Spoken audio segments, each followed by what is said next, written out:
IHP Media, la chaîne qui vous édifie. 666 eza ya Nzambe ya sika sika sika numero wana eza ya Nzambe ya sika.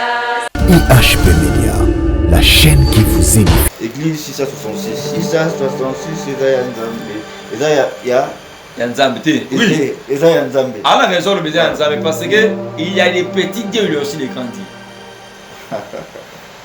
Merci. À la raison le besoin ya Nzambe parce que Nzambe na bango les idoles ce sont des dieux. Bal pas la Nzambe, Dagon pas la Nzambe. Mais Nzambe moko le créateur et c'est déjà 4 na 4 à la Kinshasa tout ce que nous. C'est ça notre travail maintenant va faire maintenant. Les dénoncer ce genre de choses. Koyebi ça ba tout que d'ailleurs dans telle vidéo wana. Et cette femme là Rosa Mandogite. Papa, au moins même dans l'église ça c'est l'image de la sorcellerie. C'est pas vraiment on prier c'est la sorcellerie. En réalité, elle est sorcière. Tu connais au moins le diable. Au milieu de comment précédé déjà. C'est sur l'évangile. Diable a une prophétie mort quoi comme la vie n'a été. Prédiction ça m'a prédit la vie à diable. Le diable je connais ça à faire. Le diable a aucun ennemi fait mon côté faut à ça qui s'abat. OK, il a bango li fait. IHP Media, la chaîne qui vous édifie. Tu sais ba vie à quel côté il y a alliance, il y a sacrifice na bango. Il y a moins de ça va bien autour comme il s'habille sauter. Les retrocès les formations comme une étape pour battre comme une bombe à dissoute. Bah comme bima publiquement. Donc il y aura vraiment le cas battre Moussa Kolia ou donc au moment monter physiquement parce que je suis né ba liamo. Pourquoi ce sont des sacrifices ba blogo senga papa. Ba condition ba zora au moins diable appelle ça la balance ba olu kana. Pourquoi parce que diable le mo repé ça ba monter ça sali. Donc diable bon repé ça ba. Lui tout repé ça ba. Mais sali na vie éternelle diable repé ça ba monter. IHP Media, la chaîne qui vous édifie.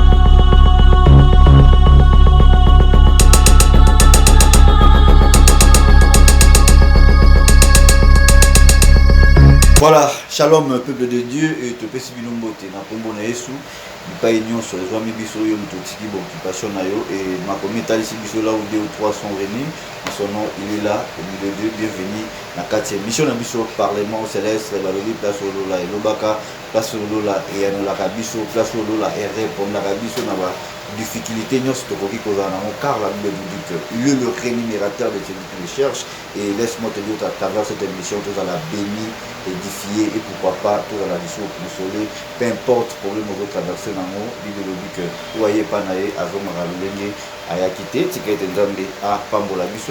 Oui, je ne suis pas ici sur le plateau, je suis avec votre humble serviteur de Dieu, l'homme de Dieu, le prophète Berlin le Koki Bishuma et dès la maison on va toujours présence chez la salle ensemble na 4e émission autour de la béni biso na bino pourquoi parce que une italisi biso o yambi on salle ensemble na considération ba salle ensemble récompense na ye pe ekozala ya ba salle ensemble oui moto na salle ensemble Bote garçon voilà bazolanda yo partout dans le monde Europe Amérique Asie Océanie na Katalumbashi na Congo Brazzaville na Gabon Afrique mobimba bazotala yo et ton message a béni lorsque tu es dans la carte plateau na biso ya IHP Media et naibi qui va te débuter dans le sambo boza na mbote ya kopesa ba nzambe te mbote na ba nzambe nyonso mbote na mama GH mbote na papa Osé mbote na ba pepe de nyonso de partout dans le monde ozolanda biso vraiment je sais que nzambe asali biso songolu à côté biso na mois de décembre pe na ngolu na ye ozokota 2022 vraiment mbote na bino nyonso.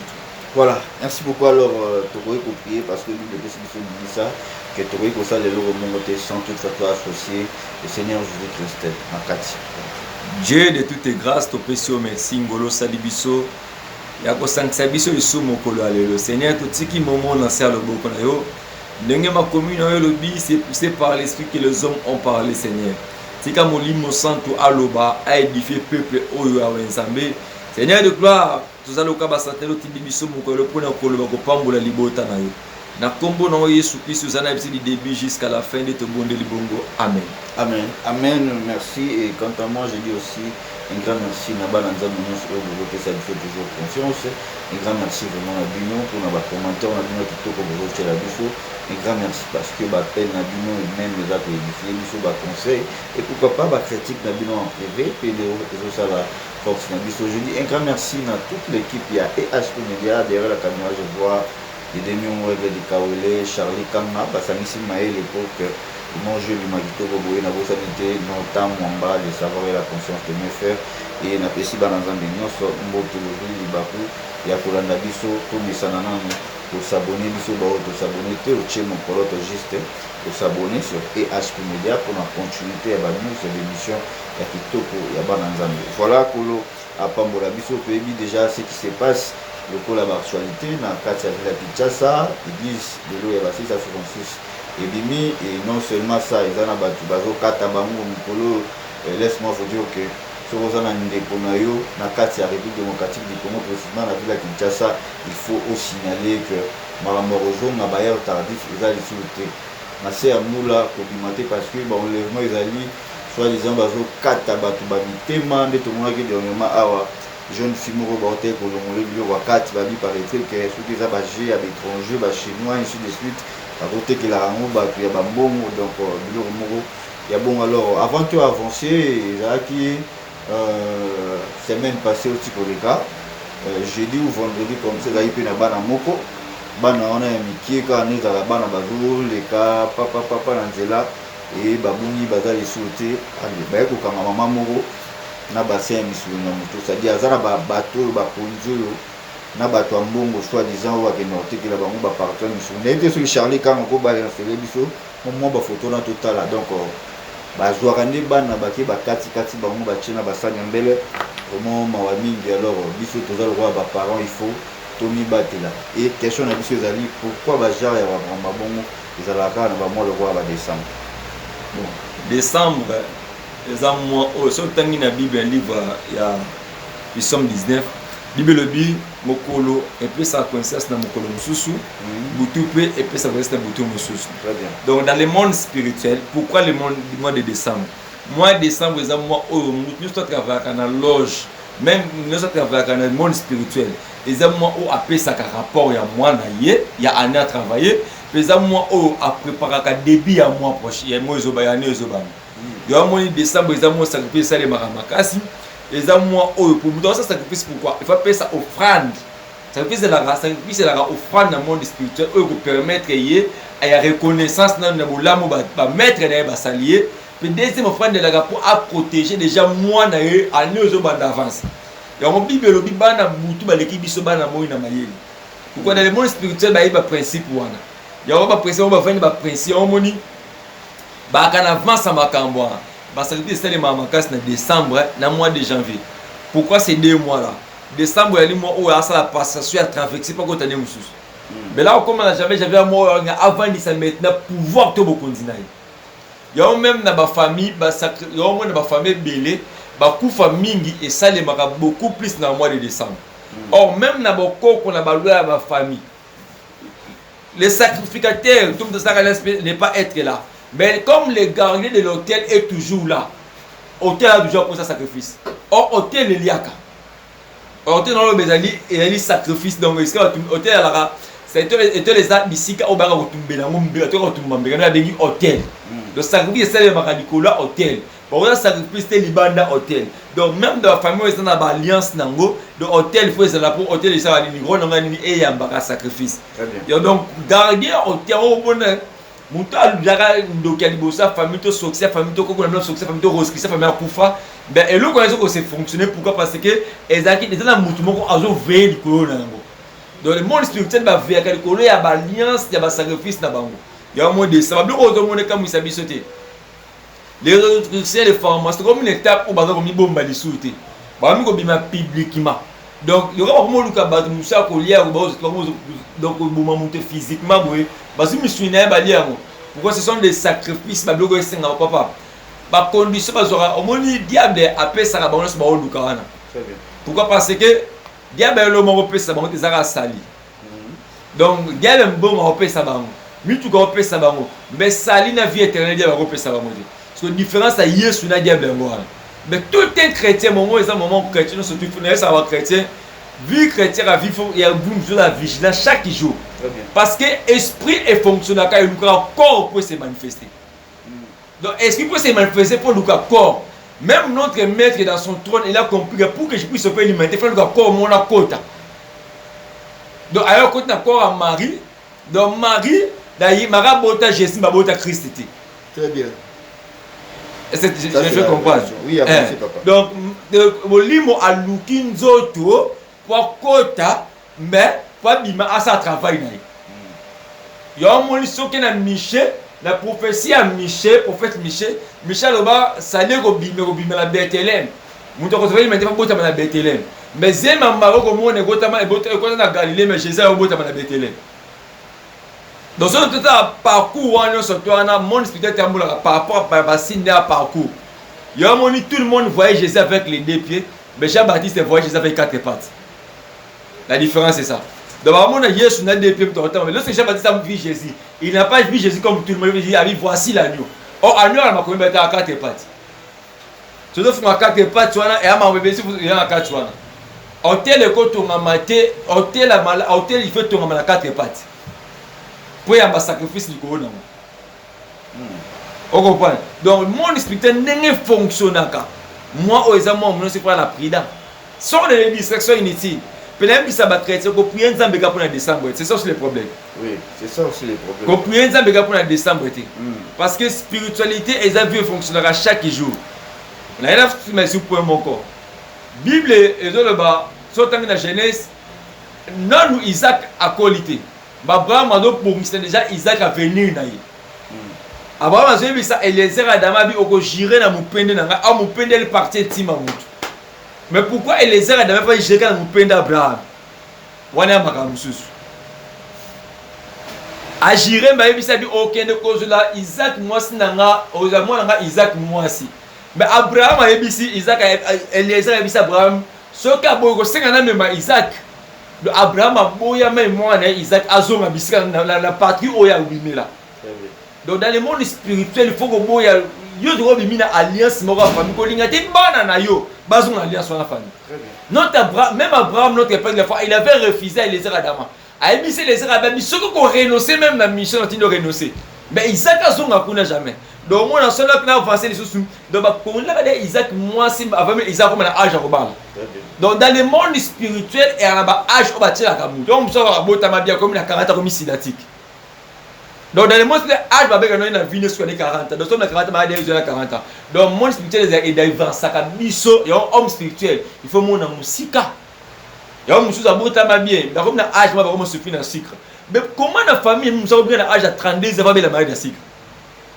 Il faut comprendre que la vie n'a pas de limite spirituellement. Sur cette limite, il faut comprendre que vous connaîtrez la vérité vous affranchira. Le peuple, il faut y avoir vérité. Quel est mon problème? Il y a un homme spirituel, il faut que Jean-Baptiste, il faut que Moussika, comment on doit monter? Mais il y a des Moussika. Il y a une différence dans le Congo. Dans le monde aujourd'hui, je comme là.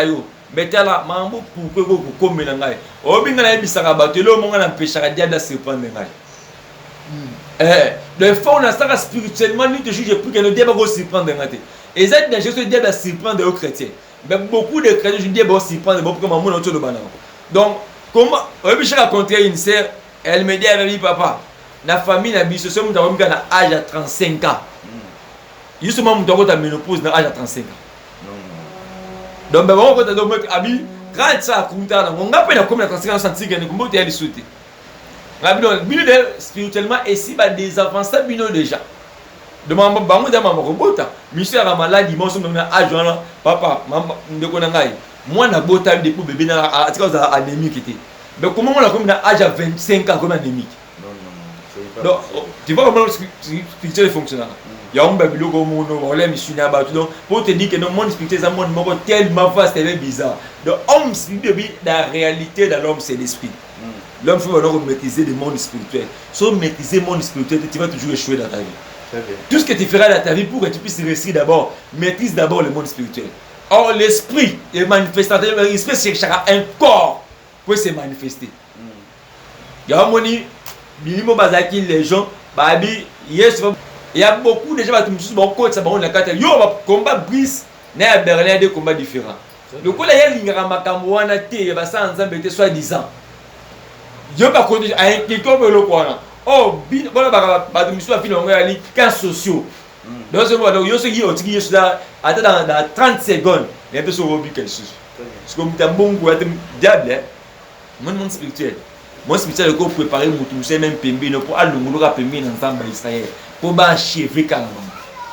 Très bien, très bien. Alors, tous mes gars pour avancer, merci beaucoup. Un grand merci à vous. Restez toujours scotchés, branchés sur cette émission Parlement Céleste. Voilà le réseau là-bas. Alors, tous les gens pour n'a pas si on a ya ou la saba en Zambie parce que Belé va se poser la question comment bâtir un hôtel. Hôtel, nous avons ton nom, nous avons beaucoup de nom.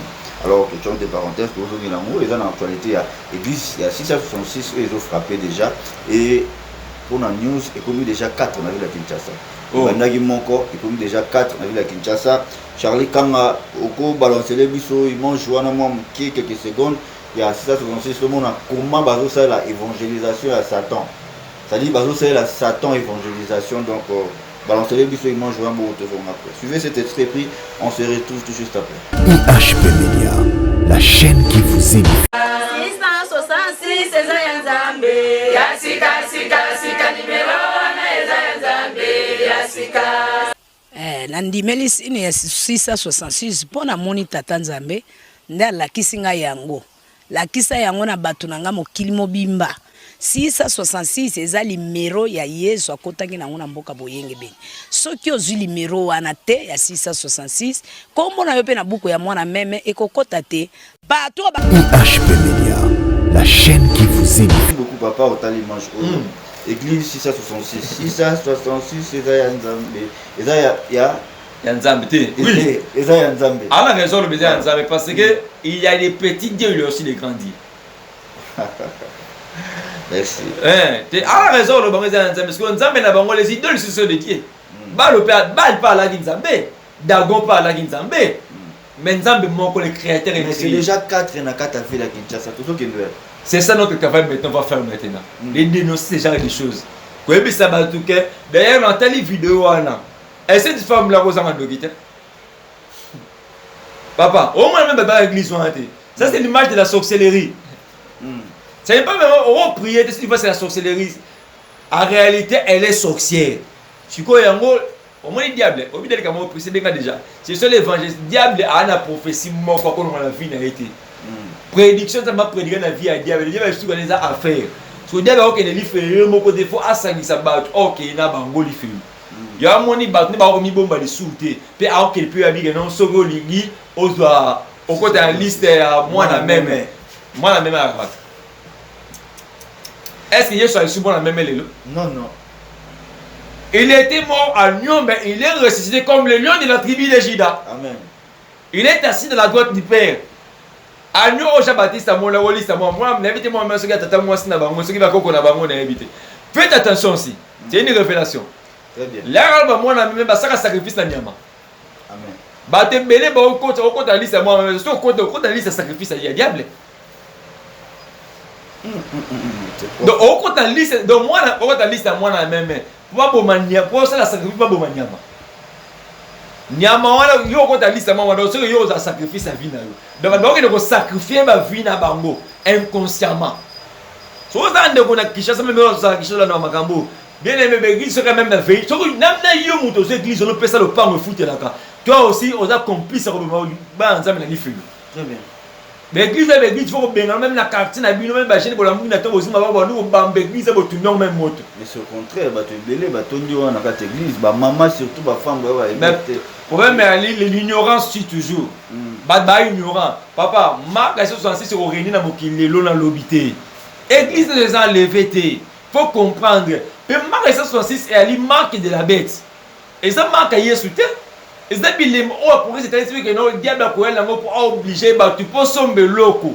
Pour ça les locaux. Et on a des personnes dans le beaucoup pe na foi mutu awa. Ce que ça na moto ko somba té bon le quand que lorsque l'église vous allez enlever. Très bien. On a des marches à époux. L'église ça nous enlever té.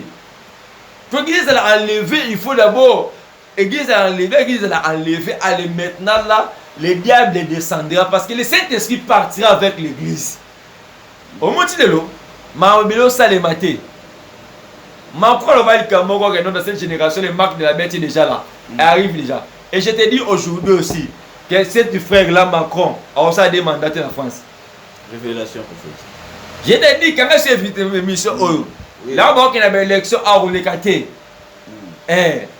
Pourquoi? Parce que omoni nzambe bakasaka nzambe akotika peuple na ye nzambe eza tiki mokili ata moke boye seki mokili ekufi mbamba donc nzambe aviaka kola mokili koleka meme yo moto kasi kopriaka mingi koleka bato nyonso to na moto kayoka yo nono na moto kasaka yo eza nando yo koma mosantu ya israel koleka nzambe nzambe aviaka yo oyo noza na osova ata amort te osova ata mona gologota te donc faut comprendre que il faut makambo boye critiquer basala nzambe te mais prier parce que le salut d'abord est individuel.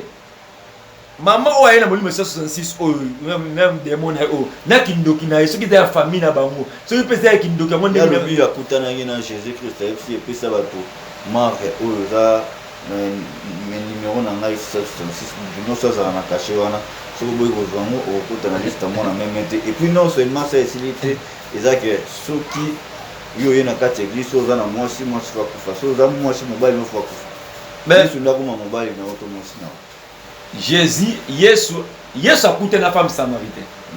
Abi oza mibali. Mais oza na yepe. Aza yote. La femme a raconté quelqu'un qui m'a tout dit. Donc cette femme, elle a raconté l'homme qui était le plus beau de tout nom. Bah écoute, moi comme moi, so quoi qui na ekobo. Mo ba la mona na tia. Na robe betchel, ba ba les ara na Yesu. Ah, mon bal, on va s'arranger de Jida.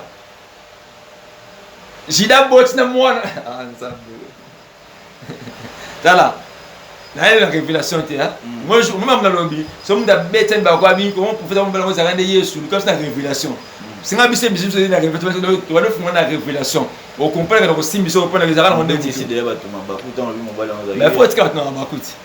Ba ninga ba débat santé me ko moi ko Bible oh papa. Moi na manzambi et l'autre passe la Bible.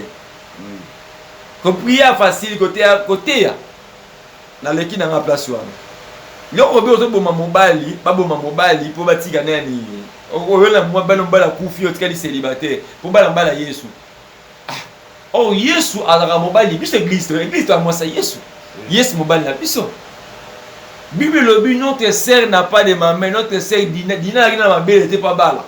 Oh l'église oh ma belle les amis c'est maman ce qu'ils ont pour la terme et ma belle les amis et l'autre semence à maturité.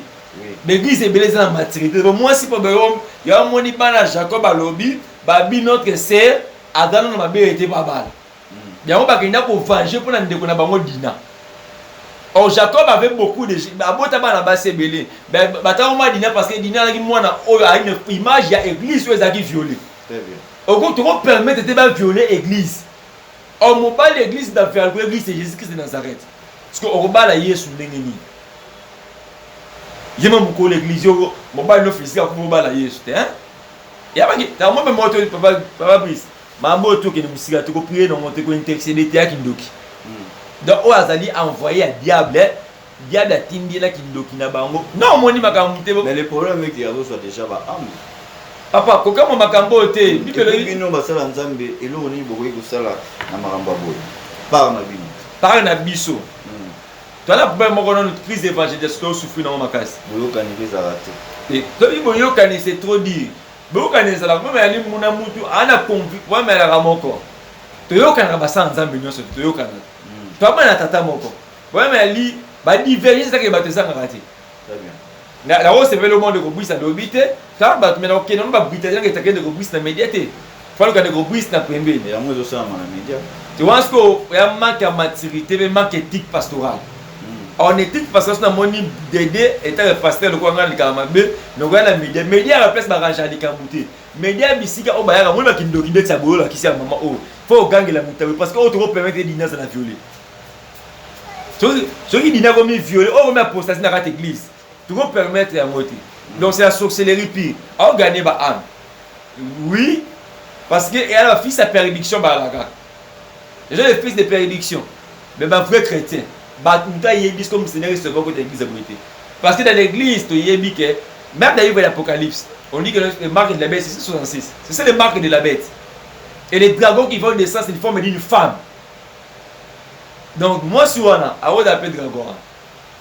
Oyo bote mais c'est bote li batara alo bote c'est wana abisogi obote na buku soki ya ka moi même et moi même ça va tout bien c'est que mon bal oya lienda comme ça moi na même voilà c'est moi même hein Voilà, merci beaucoup. Tu m'as peu quoi avancer. Ils ont posé la question belé. Ils ont un chrétien.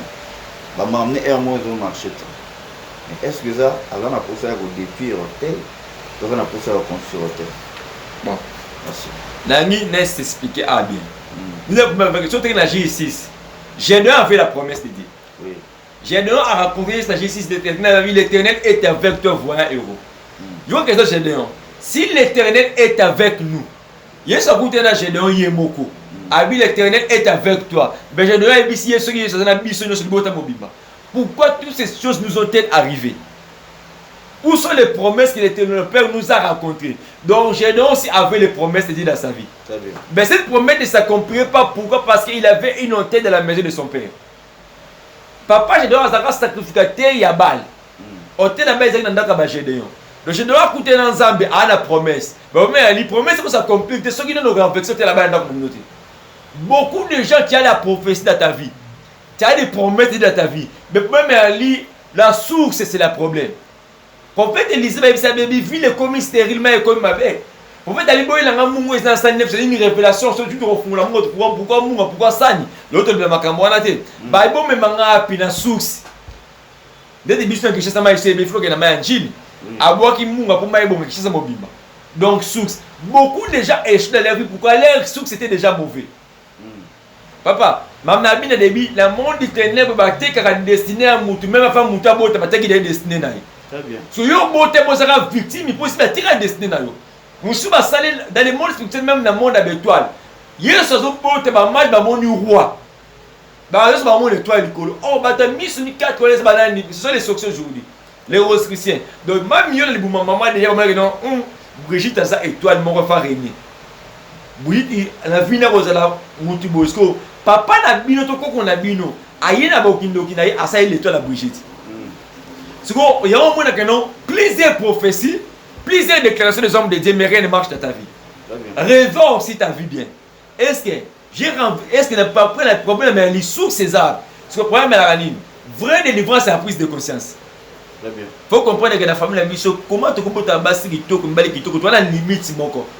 Donc, le problème est répétitif. Donc, maman, botibiso a balaté, a botibiso, papa, mon côté différent, bisopé, malade, faut que la source de la famille. Parce que là, on a la source, parce que le problème, c'est que la source bien, parce que le camotel.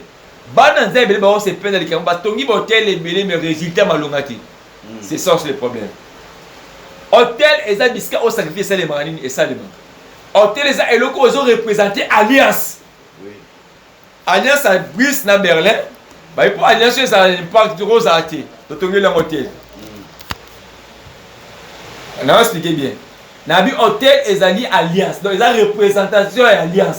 Bah, bah, yoka, bah, la famille, nabi, so, massi, bah, la raté. Bah, nous couvre na maille d'âge à 40 maille de diabète.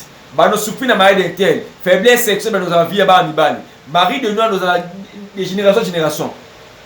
Bah, bon, puisque Rose a été dans la brise, bon, ma génération dans laquelle il m'avait pas vivre, maman et amis, tout est dans un hôtel. Bâti hôtel. L'hôtel est la représentée à Alliance à Boyokani. Parce que l'hôtel Luana, ma casse dans nos andingani. Et vous allez garder hôtel au vélo, hôtel Luana. Rôle, il y a un moni ban à bande, papa. Au moins qu'il doit rester dans la famille. Et alors, on se dit qu'il y a un bon tabac de Bélia. Qui doit rester à Bongo. Il y a un monsieur qui doit rester dans la famille. Alors, il y a un person qui doit rester dans la famille. Faut y avoir cause à te me battre, tu vas venir quoi sur ces deux ans. Babi m'a gardé de l'hôtel. A vécu quoi l'hôtel. Ok? Sacrifice chaque année, faut sacrifier ça les manques. Parce que l'air yo coûte na musala nzambe. Aye monsieur que pour bouquer hôtel la famille il faut payer nzambe $500, $600, $300, $450, $20, $30. À cause de la raison vous appelez la tort. Parce que hôtel est ça le marana acte et le konatie na maloba. Il y a des choses. C'est la même chose. Il y a des choses. Ton détour, on fait la même chose. Donc, il y a un moment service, j'ai d'abord renverse l'hôtel des balles de ton père et construit un hôtel sacré. Donc, ce que vous bouquez hôtel, hôtel place sur la vie de l'hôtel, parce que bah remplacement on a une autre hôtel. Mais comment faire maintenant pour aller papa Brice? Là on est hôtel Luana Alliance, il y a une domination famille. Alors là il y a la deuxième hôtel, parce que il y a un pouvoir spirituel maintenant à la famille. Il y a la légèreté. On détruit par la prière. Et toi, tu vas construire cela. Tu vas construire par la prière et par l'acte. Mais actuellement, ça va par rapport à conviction à Moutou. Il y a un bâtiment c'est trop spirituel. C'est trop spirituel. Nous sommes par rapport à conviction. Et ça a monté fixité. Après que ça m'a dit, en fait, c'est au panel. La boucle hôtel. Na ngina sala nzambe problème ya moko bana nzambe ba okoba ngisa pour parce que mbongo pesi totini oresa la musala o tini sala et c'est musala na ti échec déjà liboso mo oto sunga bana nzambe là on t'a dit que non hôtel la autre hôtel par exemple la somme nzambe supposons la somme nzambe ta deux kits plastique et ça hôtel na yé automa or spirituellement alors hôtel na automa alors na monga deux kits na il faut attirer la ngoma loba likolo nango. Oui. Parce que hôtel cérémonie c'est le magana maluba. La pire exemple moko. Un jour papa moko mona bisa babi na mboka na bango na bouche mais ezaka na problème moko deux villages ba na ko kana te. Deux villages yo kana raté babi poto yo kana maye di magana moko fino sala hôtel moko. Hôtel ba fino to boma mwana moko mwasi mais mwana mwasi ça vierge. Mwana moko boma na entre butu mi bal na 0 heure. Di balobi papa na babi prophète là ba boma mwana wana tika maluba. Parce que moi, il faut que tout le monde ait un peu des chefs qui sont sur le téléphone, des flèches qui sont sur le téléphone. Moi, je suis à Bodo, je suis à Mboko, je suis à Mboko, je suis à Mboko, je suis à Mboko. Bon, ça reste stable dans les mariages. Dès que je suis innocent. Donc, moi, je suis à hôtel, mais moi, je suis résultat. Mais moi, je suis à sacrifier. Parce que malobane comment qui conséquence ma vie ba tout dans village wana mi balé ba territoire mi balé ma conséquence c'est malobane moi sans lobaki. Il y a un hôtel là où ça symbole là il faut le malobane ko na go très bien. Là où tonga on dit l'histoire. Tu peux me rappeler conviction. Ba pesa la nzambe. Vous me logo tout c'est la émission prochainement to parler sur balien ba Poutine, comment renverser, comment construire un hôtel. Et ça, vraiment très bien dans la mission Mobimba. Yes. Pour se comprendre, comprendre le logo. Et surtout, tout ça, la fin de l'année. Le lobby vaut mieux la fin d'une chose que ce commencement. Donc, les aéros, les années important, ma casse. Et puis, te mêler ou comprendre qui font la mission pour nous. Alors, nous touchons déjà vers la fin de cette émission. Nous avons un problème, nous avons besoin d'orientation prophétique, nous avons besoin de prière, nous avons besoin de Chroniques 20-20. Confiez-vous à l'Éternel, ce bien vous serez affermi. Mais à ce serviteur, vous réussirez les prophètes. C'est-à-dire le numéro et la date déjà affiché dans le bas écran, vous en avez besoin de prière. N'hésitez pas à consulter parce que cette émission, on aura toujours les pour nous vrai. C'est-à-dire qu'on a un vrai homme de Dieu. C'est-à-dire que ça fait confiance et te dit bateau de l'Exara. La carte, il y a Parlement céleste. On est arrivé à la fin de cette émission. On a évité ce que l'on va faire plus d'amis. On a rien à poser de questions par rapport à l'action à la fin de l'année. Oh, voilà. Une très bonne question. Comme la fin de l'année, comme le Messano, tu viens d'avoir fêté na bana biso ba faire papa Brice. Moi na azana papa na maman ana assurance sa vie. Abiga Noël a fêté mais bana ba faire papa maman ati. Assurance na ngeza biso na biso. Donc toujours bongama déjà pour nous rendre kotala bango. So nzamba sa ngo le 4 décembre to rendre kotala bana, mais to senga de côté la biso moment ngo soutenir ba faire. Na biso mogo jusque là comme j'avais dit biso mogo dans na sac mogo lo sta carton mogo soso. Mais to senga to senga bande ko ba soutenir bana oyo pe jour moto za accompagner na papa Brice na caméra EHP Media to rendre kotala bana na ofeno to senga to rendre kotala to ka bola moi jina bango to ka bola moi soso na bango moi lo sona bango. Mais pour tout ça on a biso mogo ça bana ba lekiti elle mebele. To senga lisungi on a convaincu, il y a soutenir les orphelins. Contacter Michel Moral, c'est contacter à moi. C'est une contribution. Parce que comme prophète de Berlin, le Kokibishima. 1 euro, mon amour, 10 euros, mon amour, 10 euros déjà, et mon amour déjà à se mettre la main. Donc, Sunga, et dans la montée, on a convaincu Nango, contacter Michel Tinda pour le 24 décembre, pour que nous rendons les orphelins visite. Par la grâce de Bible, dans le livre Jacques 1, verset 2, l'évangile pur et sans tâche consiste à soutenir les veufs et les orphelins. Droit d'évangile pur et sans tâche, tu vas tout dire à l'orphelin, n'a pas veuf, et là, on a PC biso. Je m'appelle les dieux de partout, nous n'avons pas mon ami. Voilà, je dis un grand merci à vous tous de nous avoir suivis par Télévet. Que Dieu vous bénisse, nous avons déjà Pambolabino et nous avons un problème pour la santé. Laisse-moi te dire que Jésus-Christ est au sein de la. Il est le divin médecin. Le divin maître, Azara pour nous soigner, Bakota, azala mpona kopesa résultat na problème ozalaki nango financière kaka ye bible elobi amimonisama na baoyo balukaka ye. Il est rémunérateur de celui qui le cherche et pesa ye confiance et tu verras oyo bakosala. Nzambe apambola peuple de lile ayebi partout. Et toyebi ke tokomi déjà na décembre tokokende kosisa année et il faut mwana nyonso ya nzambe azala distrait te tozala éveillé parce que temps ekomi moke makomi elobi racheter le temps car les jours sont mauvais. Donc on etikali vraiment moke il faut kozala éveillé.